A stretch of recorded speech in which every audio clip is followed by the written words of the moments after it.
vážení páni.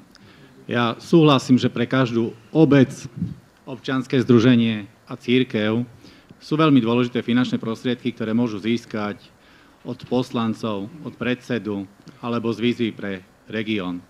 Naozaj je vidieť kopec práce, lebo i na tých obciach alebo v tých občianskych združeniach každé to 1 euro, ktoré my poskytneme, tie obce, občianske združenia a cirkvi vedia vynásobiť možno aj krát 3, krát 4.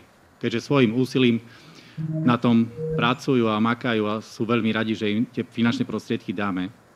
Avšak musíme uznať, že sme v období, kde finančné prostriedky nemá ani štát, ani samospráva, čiže nemôže ich mať samozrejme ani vyšší územný celok v takom množstve, ako by sme všetci potrebovali.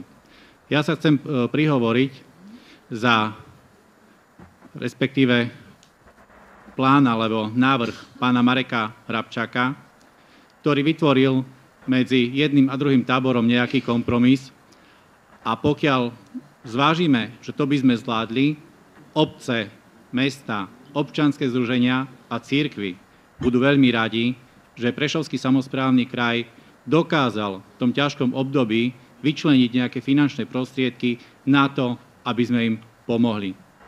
Ďakujem pekne. Ďakujem pekne.